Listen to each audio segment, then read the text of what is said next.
به خدا اگه دولت ما جور باشه، به خدا اگه مردم ما جور باشه، به خدا اگه خود ما جور باشیم، ما اگه سرمایه ما را مکمل سرمایه ما را چه میزنیم در سرک، در چهارراهی، در آنها با مرا میگن تو چرا پس چهارراهی را اعلان میکنی؟ برو در دل ما میگیره. آره من می سرک میل تو $50,000 جور که همین سرک دست کدام یتیم میگیره، کدام بیوار از شکمش سیر میکنه. چرا او برادر؟ ما رئیس صاحب شاروالی خودت میگم، من حیث یک باشنده، من حیث یک خرد خودت میگم، رئیس صاحب شاروالی از چی شروع کو؟ یک دانه سیگارت کسی در روی سرک میندازه 100 به جریمهش کو، یک دانه پان میندازه 200 جریمهش کو، پست کلر میندازه 500 جریمهش کو، پیسه نداشت یک هفته بندیش کو. اونو رقم تو جور کو دولت پیسه نداد یک دقیقه یک هفته بندیش کو. به خدا قسم اگه گرد تو در روی سرک ببینی وقتی که ما پست ایرا بنداز زورا بنداز بیادبی ما هر چیز چتل بگی بنداز در روی سرک طبعا که خراب میشه. وقتی که خراب شد ما مجبور هستیم دوباره جور کنیم. بیادبی ما بیادبی بسیار زیاد ما در لب سرک میشینن تشنا به خدا میکنن. افغانستان و ژاپن یک جای آزادی گرفت، ژاپن ولی پاریس کوچک است. هیچ مشکلی نیست، هیچ مشکلی نیست. ما نه به دولت کار دارم نه به مردم کار دارم، ما خودم میگم، ما تو را میگم، جوان افغانستان تو را میگم، فقط یک کار کنه، یک کار. من عايز یک بیادر خردتان براتون میگم، یک زنی را که در روی سرک میبینی دست گدایی میکنه فقط یک لحظه به جای مادرت فکرش کن. یک طفلی را که میبینی اسپان دستش است، اسپان دستش است، یک لحظه او را در جای بیادرت فکر کن. یک دختری را که میبینی با او جوانیش با او استعدادش در لب سرک عمل دیدی قلم فروشی میکنه، یک لحظه او را در جای خوارت فکر کن.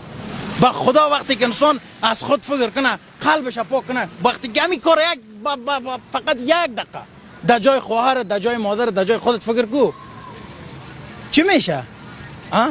چی میشه؟ فقط ما چی را یاد داریم؟ هی ما تاجیک هستم، ما پشتون هستم. چی هستی تو؟ چی هستی برادرم؟ صدقیت شام تو چی هستی؟ بیا وطن تجور کو. میخوانیم به خدا درس بخوان، تحصیل بکن برادرم. امیال جایت اینجا نیست، جایت مقامت خیلی بالا است.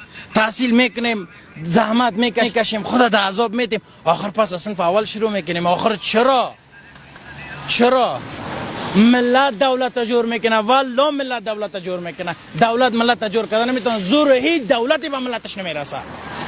من ترا میگم جوان خودت بسوز. آخر تا کی؟ به هر شاخی که بالا شوی پس به مو گنده پایین میشی، یادت باشه. در اروپا امریکا میگه گفتم در هر شاخی بالا شوی پس به مو گنده پایین میشی. این گندهت است، این مادرت است.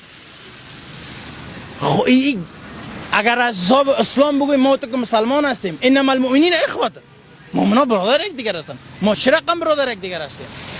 همین برادری است. یا خیر باشه ان شاء الله. ما اینمی خود ما را پر داریم، اینمی جیبک خود ما را پر داریم، موبایلک خود ما را خوبش میکنیم، سرواز خود ما را خوبش میکنیم. اینه ما به خدا بیادرم، به خدا دل آدم میگیره برادر، به خدا دل آدم میگیره. یک نفر کمک میکنم، دو نفر کمک میکنم، زورم به چهارم پنجم نمیرسه.